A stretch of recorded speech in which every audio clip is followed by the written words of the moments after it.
I wanted the opportunity to drive a Dodge Viper, and my partner here is a huge Viper fan, always has been since we were kids. This is so accurate. This is a good opportunity for him to see his dream car in the dream color, dream spec, dream everything. Like this joke came, came perfect for him. So I don't want to put it in the box. Nah, this one's bad. I ain't gonna lie, I've never been a fan of the Viper because the vet kicks his ass in every competition. But yo, this thing's amazing. It feels good. It definitely feels better than the vet. It is better than the vet. But let us focus on what we get paid to do, man. We'll check it in a second. Peace.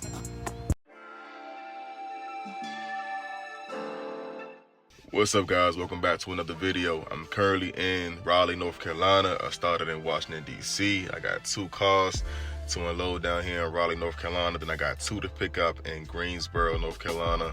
I'm already at my first drop. So I'm about 200 miles from home. It took me about 4 hours to get here. I started at 2 a.m. It's currently 5:30 a.m. So let's get this first car unloaded. I'm not going to catch the best footage because, as you guys can see, it's dark outside.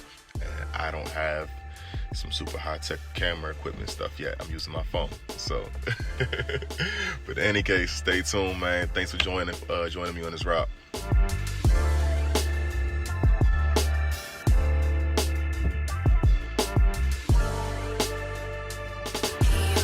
Okay, first delivery, Hyundai Genesis.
What's going on? Dodge won't back up no farther? It can. I don't know the road, so I thought right here would be safe. Should I take it back some more? You should have. To start with, you should have turned in. Mm-hmm. You got the road to turn around down there. Tractors and trailers parked out here all the time. Oh, okay. What you say about maybe half a mile or so? Got no pasture out here. Mm-hmm. Got a big open place down here in Florida. Okay. Open down there. Okay, cool. I'm on the way.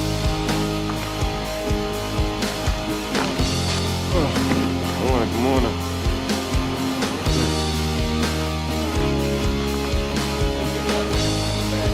Yes, sir. The ramp going back there.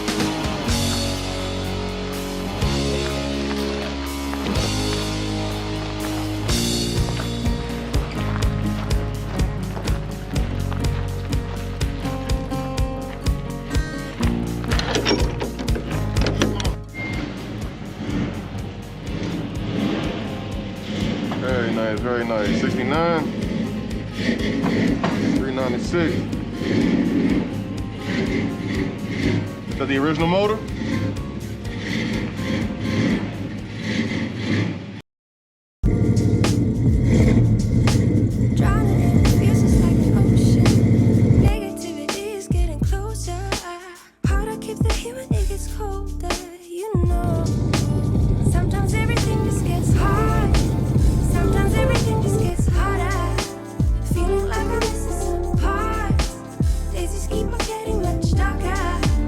Even when I'm down in the low, I You want to take it up? You want to take it up? Got him up in there. You get out. Huh? You want to guide him up in there. It don't matter. It's up to you guys. You got to crawl out of there. I'm kind of used to it.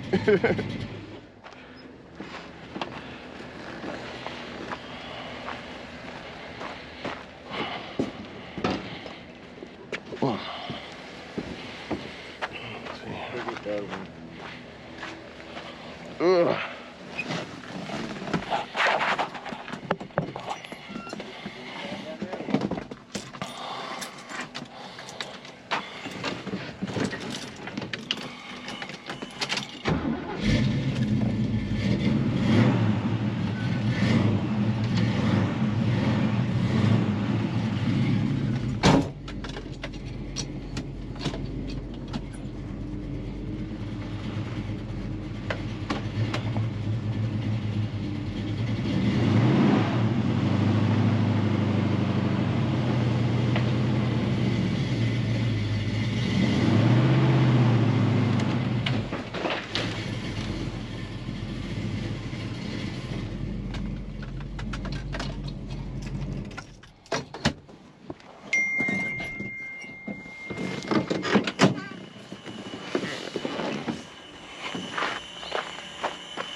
Just caught a blowout.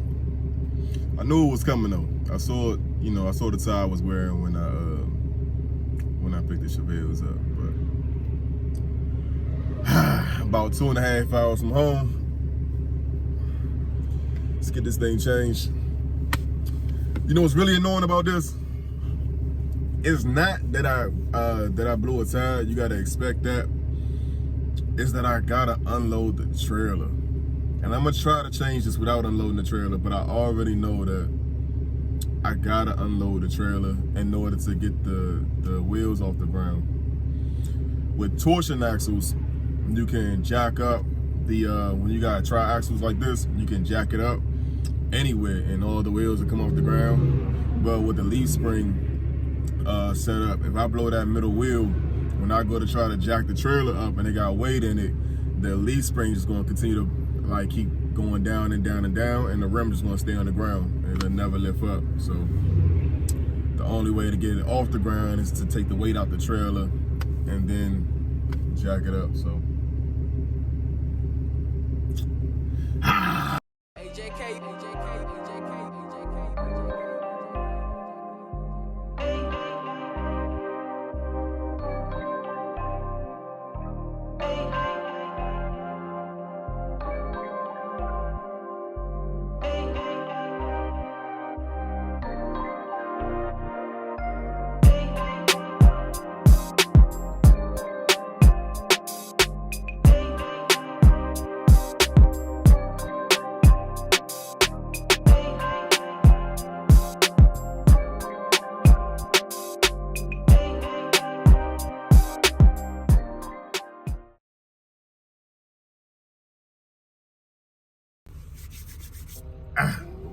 easy day, finally back at the lot. What time is it? About 2 o'clock, so about a 12-hour day. As you guys know, DOT gives you 14 hours of on-duty status and 11 hours of driving, but within that 11, but you also have to take a 30-minute break. So when you actually do the math on it, it works out to 12 hours. So technically speaking, today we ran the clock all the way thin, but we kept it legal. So that's what's most important, even with the blowout and all of that. Money wise though, so what we drop off first, the Hyundai was $450, was it? $470. The Hyundai paid $470, and then the BMW to carry paid $600. So easy day. They both paid cash, so that's pretty cool. I don't know if you guys can see this. Here we go. So really easy day. Got about $1,100 or so. Also got some tips. So that's another good cool thing about the enclosed carries that I realized people do, opposed to like with the open trailers. A lot more of the customers tip than when they get their cars off an open bed trailer. I don't know why. It's appreciated though, but got a blue one. In any case, a lot of pink bills, man, a lot of pink 50s. It's my favorite kind of payday. My second favorite kind of payday. I know my favorite is COP, man, cash on pickup, but COD, I'll take that too. Definitely take that too. So, time to hit the bank, deposit this. I don't keep a lot of cash on me, so please don't risk your life ever trying to come up off of me. It's not worth it. Real quick though, the guys that I met in Greensboro to get those Chevelles, I got the 1969 Chevelle and I got the 1970 Chevelle. And cool thing about the 70, you know it's a 1970 when it got the double headlights, when you got the quad headlamps going across the front. You got two on this side, two on that side. They only did that with that body style for 1970. So that is the glory year for the Chevelles. It's the most sought after year for the Chevrolet Chevelle in 1970. I really want one for myself. I want a convertible one though. If you guys watched the last video, you guys saw the one that I really want, man. But a true original 1970 convertible Chevelle SS gonna run you about $100,000, unfortunately. So I'll go with a 72. You can get a 72 for like 40,000, something like that. So I probably end up getting a 72 vert, hopefully this year. So you guys stay tuned for that. I'm on the search for it. If you guys know anybody selling a 1970 to a 1972 Chevelle SS convertible, let me know. Let me know in the comments, yo. I'm really interested. But in any case, those cars are paying $1,300. They're headed to Pennsylvania. I'm currently at the lot. I'm going to go to Pennsylvania on Monday. I can't deliver them over the weekend. Today is Friday. When I booked it, it was like 400 miles. So 400 miles, $1,300. Not bad. Not bad. Easy payday. I couldn't let that one pass. However, yo, the guys that I met in Greensboro, yo, that had to be the weirdest pickup I've had over the past 3 years. It was just so odd, man. They wouldn't say anything to me. I tried to make small talk. They wasn't with it. Just mugged me the entire time, yo. Like, oh my gosh, yo. The broker tried to lean towards like she think they're kind of racist. You know, I'm not gonna call anybody racist. I don't know what their, what their preferences are, or how they feel against black people or minorities or what have you. I don't know, really don't care. They didn't do or say anything racist to me, so they good folks with me. They just mugged me the entire time. Granted, I think a lot of it had to do with my truck and trailer. So you guys know I always will tell you, never buy a wild cargo trailer or any cargo trailers like it, yo. It's not worth it. They don't last. But I pulled up and my appearance wasn't straight. If you guys watch one of my previous videos and I was going over like how much you need to invest into the company to get started, like the startup cost and all that, and I was like, it's very important to start with a new truck or newer looking truck, or at least have a very good looking truck that's going to serve as a flagship for your company. The same goes for the trailer. But today I'm driving Dirty Reds. That's our 2008 Cummins. She earns her name. She's dirty, she red, she run. she run good. She runs good. I mean, we took the heads off the motor, took the manifold off the motor, replaced all the gaskets, replaced the turbo. We replaced the transmission with a brand new built transmission. We replaced the differential with a brand new rear end, fully built. So the truck runs phenomenal. However, looking at it, ugh, she's not pretty. She's not pretty. So pulling up to these guys on these guys' property, I'm sure they was like, yo, what the F is this? This guy got this old beat up truck and this what looks like an old beat up trailer, but that trailer is actually a 2020. You know, but you know, I tell you guys all the time, man, I'm not working with the best of equipment. However, I'm working with the best hustle. You know, I'm gonna out muscle my equipment until I can get better equipment. Until our new trailer is finished, this is what I got to work with. You know, and the other guys on the team, they take the better equipment. You know, the other guys are driving my Silverados, they're driving the new Rams, they're driving the new Fords, they got the new trailers, and so on and so forth. But being the owner of the company, being the leader of the company, I'm going to take the old, cheap, raggedy, you know, stuff, and let the guys have the nicer equipment. And that's just what it is for right now, until the new trailer done. That's gonna be for me. I also called. I'm looking into semis, and I called to check the price on a 6-car enclosed for a 2018 6-car enclosed. They want $215,000, yo. Insane. I didn't think it was gonna cost that much. I also found a Peterbilt that I like for $70,000. So $70,000 plus $215,000, you might as well save $300,000, you know, out the door. I don't know if it's worth it.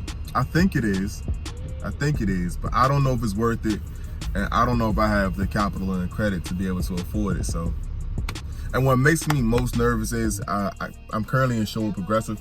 You never know what Progressive's gonna do. Like, the last thing I wanna do is buy a new truck, a new trailer, and then my insurance company decides to let us go, because it's so sensitive. You know, if you get pulled over and you get put out of service one time, they're going to drop you. If you call them in relationship to damaging a vehicle one time, they're going to drop you. You get in an accident one time, they're going to drop you. Like, if you guys don't go 2 years straight without any hiccups, without having to pick up the phone and call Progressive, you know, they're going to drop you. And if you guys don't make the payment, the monthly payments, installments on time, they're going to drop you, yo. Like, so the commercial policy being so sensitive scares me. It makes me very nervous to invest into the company.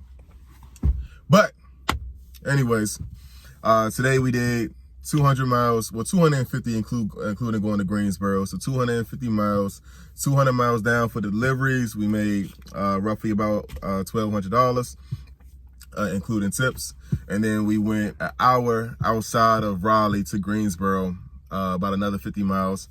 And we picked up 2 Chevelles, the 69 Chevelle, the 70 Chevelle, and those are headed 400 miles to Pennsylvania for $1,300. So, and that's also COD. So hopefully they'll pay me in cash as well. So not a bad payday.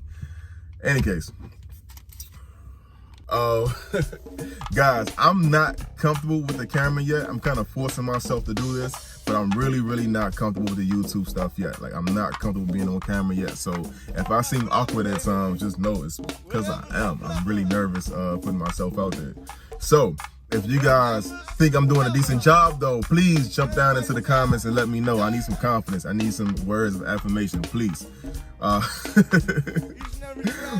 anyways, remember to like, subscribe, share, do all the YouTube shit, and I'll catch you guys on the next one. Peace.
If you don't mind, 30 more seconds of your time, I just want to run back what you said to make sure that I got it. Is that cool? Okay, sure. All right, so it's 3 different types of weight classifications as far as CDLs go. The CDL requirement goes. Hold on one second. Getting a call. And that first one could be your GCVWR. That's your gross combination vehicle weight rating. And if you're 26,001 pounds plus, you can require a Class A CDL, correct? Correct. All right, and then you have there's another part of that. Let me stop you right there. Oh, The other part is that. Go ahead. The other part is that if you are 10,001 pounds in a combination vehicle, in other words, a truck and a trailer, or a truck and a tanker, or a truck or shooter, then that's also required a CDL. Property haul. Didn't know about that. All right, y'all, he got me pissed off. This one got me pissed off. I'm tired of these DOT officers that don't know their job, right? So this guy just cited my company for being overweight, and we not overweight. The GCVWR of that truck and trailer adds up to being 26,000 pounds even.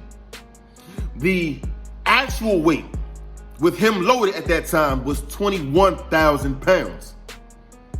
So he's underweight on both these areas. He was not over on his trailer axles. He's not over on his drive axles. He's not over on his steer axles. He's underweight across the board. But this officer says that he's overweight because North Carolina requires a CDL for any combination that's over 10,000 pounds, and he's wrong. What is getting confused is that if you have a single unit vehicle that has a GVWR of more than 26,000 pounds, you are required to have a Class B CDL. So that's a dump truck, box truck, charter bus, something like that that has a GVWR of more than 26,000, Class B CDL. But with that Class B CDL, you are allowed to pull a trailer that has a GVWR of up to 10,000 pounds. That's the 10,000 pound rule. Because if the trailer is more than 10,000 pounds and the tow unit is more than 26,000 pounds, you are required to have a Class A CDL. You cannot pull a trailer of more than 10,000 pounds with a tow unit more than 26,000 pounds with a Class B. Any combination that exceeds 26,000, you require a Class A CDL. Period. The only time that you cannot pull a trailer that has a GVWR of more than 10,000 pounds is if the tow unit is more than 26. You cannot pull a trailer of more than 10,000 pounds if the tow unit is more than 26,000 pounds without having a Class A. But you can pull a trailer of more than 10,000 pounds if the tow unit is less than 26,000 pounds and the combined GVWR of both vehicles are less than 10,000 pounds. So if you have a 12,000 pound trailer and a 14,000 pound truck like we have, that's completely okay. But if you have a 14,000 pound truck and a 15,000 pound trailer, that's 29,000 pounds, you require a Class A CDL. This officer don't know his I'm trying not to cuss. This officer don't know his job and just messed up my company's safety score because of his lack of knowledge. And he's wrong. That's wrong. DOT, man. He got me hot on this one, man. DOT, straight up. I don't care who hates it. Oh, he got me tight. And I know all y'all gonna say, man, you could just go online and fight it, but y'all know straight up that they always gonna side with the DOT officer. That accused always sides with DOT over the carrier, even though he's 100% wrong in this. I even called his supervisor and they said the same thing, man. They said the same thing. But anyways, back to the video.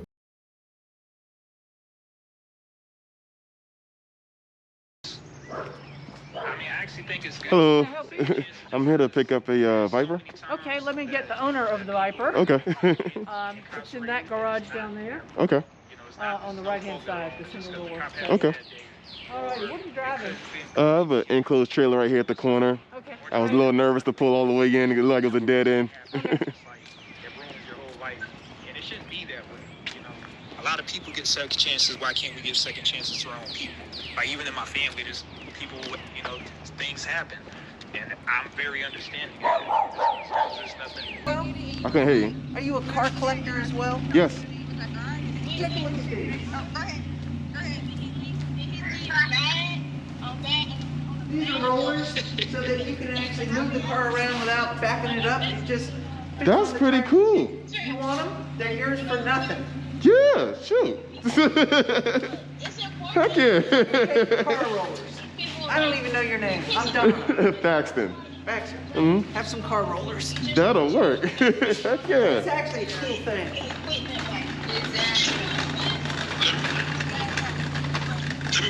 I paid good money for these. Well, I appreciate it. And I see them not doing too much in their life.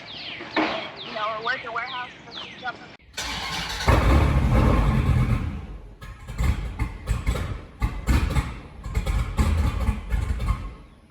Ooh.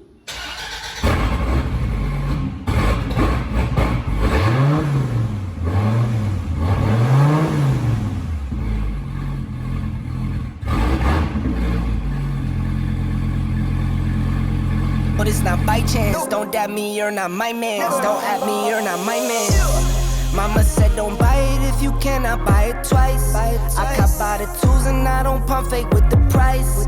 Always on the grind, I put in work with all my might. I know that he got me, not by sight. Yeah, yeah, yeah, yeah, yeah, yeah, yeah, yeah. I skirt like vanish, I slide out landish, V12 engine. What's up, y'all? So we have a 2013 SRT Viper GTS, and if you guys are familiar with Viper, GTS is the top trim for Viper. As well, 2013 is the first time that Viper dropped Dodge as a prefix to their name. So it is SRT Viper, not Dodge Viper anymore. This is the 5th generation Viper. This one in particular produces 640 horse as well as 600 torque, and to my knowledge, this is the most powerful production naturally aspirated drivetrain in history. I really can't think of another drivetrain that's producing more than 600 torque from a naturally aspirated motor. If you guys want to fact check me on that, please leave the vehicle, make, model, and year down in the comments. But I can't think of another one that's touching this. Naturally aspirated, of course. I'm not talking about drag numbers or anything like that, but just naturally aspirated drivetrain. This one we picked up in Raleigh, North Carolina, and it's headed to Philadelphia, Pennsylvania. We don't have an awesome rate on it, but it's about $800 COD, and it's only, Raleigh's from 200 from DC, then Philly is like what?